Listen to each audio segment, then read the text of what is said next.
Hello everyone, आज है 20 जनवरी और आज इस वीडियो में हम बात करने जा रहे हैं वेदांता के बारे में।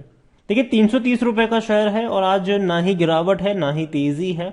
और शेयर में हालांकि तेजी गिरावट दोनों ही देखने को मिली थी, लेकिन जब मार्केट क्लोज हुआ तो ना गिरावट ना तेजी, 330 पे क्लोज हुआ है। वीडियो में हम इसके बारे में बातचीत भी करेंगे, लेकिन उससे पहले अगर आपने अभी तक चैनल को सब्सक्राइब नहीं किया है तो प्लीज अभी इसे सब्सक्राइब कर लीजिए, क्योंकि आगे भी बहुत सारे वीडियोस हैं जो आपको काफी ज्यादा हेल्प करेंगे।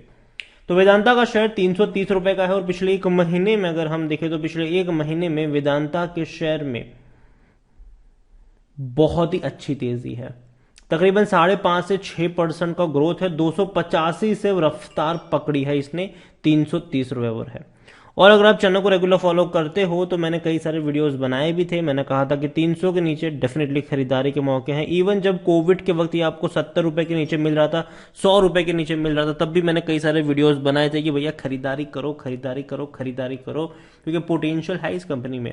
और वेदांता अगर हम देखें तो हम सब जानते हैं कि पिछले साल इसने 80 से 85 रुपए का एक साल के अंदर डिविडेंड पे कर दिया था। ऑलमोस्ट 82 रुपीज के आसपास का डिविडेंड था पिछले साल इसने पे किया था, जो कि भैया परसेंटेज वाइज बहुत ही बड़ा डिविडेंड था ये। और परफॉर्मेंस पे कोई असर भी नहीं पड़ा है, परफॉर्मेंस भी अच्छा रहा है इनका अगर देखा जाए तो। वेदांता अगर हम देखें पिछले एक साल की अगर हम बात करें तो पिछले एक साल में यहां पर 1% का ग्रोथ है। अब देखिए, टूटा जरूर था ये, और पहली जो गिरावट आई थी वो रशिया यूक्रेन क्राइसिस के बाद आई थी। उसके बाद दूसरी गिरावट आई थी जब सरकार ने बड़ा सा टैक्स लगाया था इनके ऊपर, और शेयर गया था नीचे 215 रुपए के आसपास। लेकिन दोबारा रफ्तार पकड़ी, बड़ी रफ्तार पकड़ ली इसने। बीच बीच में कुछ खबरें भी थी, जैसे कि इनका सेमीकंडक्टर के बिजनेस को लॉन्चिंग को लेकर बात हो या फिर कुछ और बात हो, तो वजह से तेजी बनी जरूर यहां पर। लेकिन साथ में यह भी अनाउंसमेंट हुआ था कि देखो, सेमीकंडक्टर का जो बिजनेस है उसका वेदांता लिमिटेड से कोई लेना देना नहीं होगा, तो उसको एक सेपरेट ही माना जाए, ठीक है। तो वेदांता देखा जाए तो अच्छी खासी ग्रोथ यहां पर हमें देखने को मिली है, और डिविडेंड में भैया पैसा खूब बना है यहां पर पिछले साल, और इस साल भी ऐसे ही उम्मीद आप कर भी सकते हैं। वेदांता में दो बड़ी अपडेट है। पहली अपडेट यहां पर यह है कि वेदांता जो है जो अपना सेल है, ठीक है, जिंक असेट का, वो बेच रहे हैं किनको? हिंदुस्तान जिंक को। वो भी $2.98 बिलियन में बेच रहे हैं ये। तो काफी बड़ी ये डील है, ये आप कह सकते हो कि भैया अपना जो इंटरनेशनल जिंक असेट का जो है वो बेच रहे हैं हिंदुस्तान जिंक को। द डिस्क्लोजर उन्होंने किया हुआ transaction would be an all cash deal. देखो, ऑल कैश डील, पूरा भैया कैश पे डील होने वाली है ये सारी की सारी, जो कि वेदांता के लिए तो अच्छी बात है, ठीक है। वेदांता को फायदा ही यहाँ पर। एक और अपडेट यहाँ पर यह भी है कि वेदांता ने मीनाक्षी एनर्जी को अक्वायर किया है 1440 करोड़ में। तो ये भी बहुत बड़ी बात है। देखो, एक्विजिशन की तरफ भी जा रहे हैं, ठीक है। तो यहां पर आप देखो 312 crore to be paid upfront, जिसमें से एक मतलब 312 करोड़ जो होंगे वो अपफ्रंट पेड किए जाएंगे, और बाकी के 1128 करोड़ जो होंगे वो as a form of securities होंगे वहां पर, ठीक है। तो ये एक अच्छी बात है कि वेदांता चलो भैया एक्विजिशन कर भी रहा है। देखो, कंपनी जो बड़ी कंपनी है, मैंने पहले भी कहा था कि छोटी कंपनियों को एक्वायर करती चली जाएगी लॉन्ग टर्म में, क्योंकि कंपटीशन में छोटी कंपनी टिकेगी कि नहीं वो एक सबसे बड़ा सवाल है। लार्ज कैप कंपनी है, 1,24,000 करोड़ से भी ज्यादा का इसका मार्केट, यहाँ पे वॉल्यूम्स अगर देखें तो 1,88 करोड़ के आसपास है। मतलब बहुत बड़ी क्वांटिटी में शेयर अभी ट्रेड भी हो रहे हैं। वेदांता अगर आप देखो तो कंपनी के रेवेन्यू अच्छे हैं, प्रॉफिट्स भी अच्छे ही हैं। 1,800 करोड़ के प्रॉफिट है, हालांकि कम है क्योंकि इससे पहले के क्वार्टर में इनका जो प्रॉफिट था वो 4,421 करोड़ का था। मतलब 60% कम हुआ है इनका प्रॉफिट, लेकिन फिर भी प्रॉफिट मेरे हिसाब से अच्छा है, क्योंकि ये एक्सपेक्टेड था, क्योंकि मटेरियल कॉस्ट बढ़ी हुई है जिसकी वजह से थोड़ा सा इंपैक्ट पड़ना था इन कंपनियों के ऊपर। और इनका जो रेवेन्यू है वो 36,600 करोड़ का है, जो कि अच्छा रेवेन्यू है मेरे हिसाब से। और कंपनी के बारे में बात करें तो प्रमोटर के पास सबसे ज्यादा होल्डिंग है, उसके बारे में भी बात करेंगे, और साथ में ये भी कि भैया प्रमोटर की सारी होल्डिंग गिरवी पड़ी हुई है, ठीक है।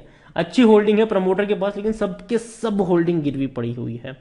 वेदांता अगर आप देखोगे तो कंपनी में जो इनके मोतीलाल ओसवाल की तरफ से कमेंट्री आई हुई है वो काफी इंपॉर्टेंट कमेंट्री है, कि इनका जो क्वार्टरली रिजल्ट्स आने वाले हैं उसको लेकर ये कमेंट्री है, जिसमें मोतीलाल ओसवाल का ये कहना है कि वेदांता के जो Q3 के नतीजे आएंगे उसमें हो सकता है कि 24% की हमें गिरावट देखने को मिले, और जो प्रॉफिट होगा वो 3,231 करोड़ का होगा।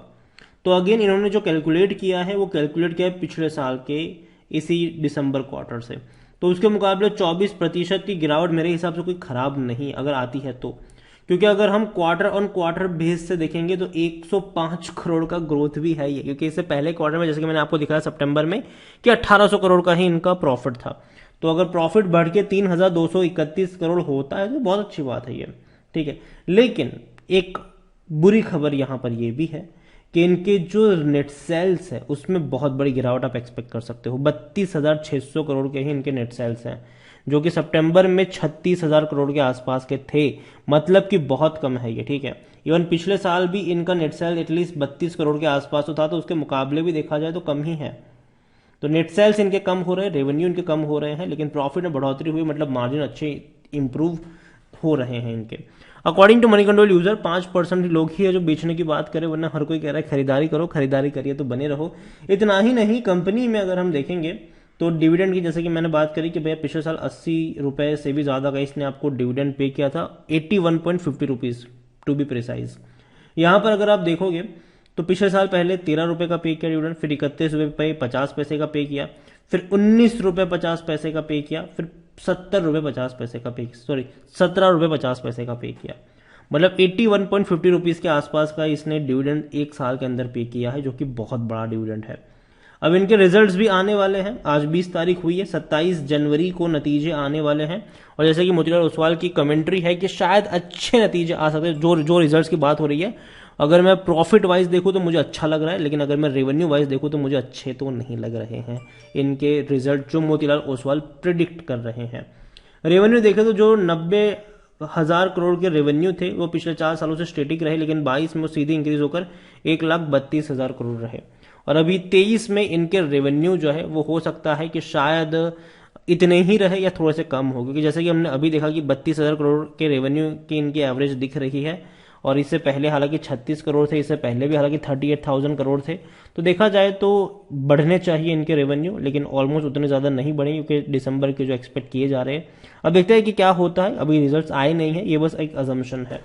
वेदांता को लेकर देखा जाए तो वेदांता में पहली चीज, कंपनी का जो पी रेशियो है वो 6.53 का है, सेक्टर पी 13.82 का है, मतलब सस्ता जरूर है ये। 57% एनालिस्ट कहते हैं कि खरीदारी करो यहाँ पर। मेरी क्या रिकमेंडेशन है वो भी मैं इस वीडियो में आपको जरूर बताऊंगा।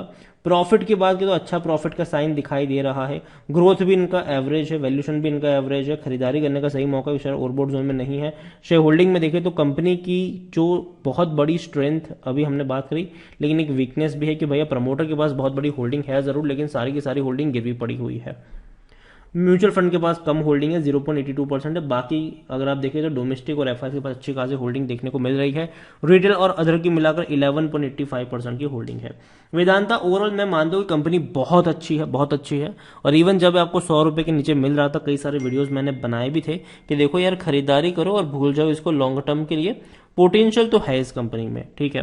और अभी जिस तरीके का सिनारियो बना हुआ है उसको देखकर मुझे लगता है कि अगर वेदांता के शेयर में गिरावट आती है, 300 रुपए के नीचे जाता है, तो खरीदारी के मौके वहां पर जरूर बनेंगे। आपका नजरिया जो है वो यहाँ पर लॉन्ग टर्म का होना चाहिए।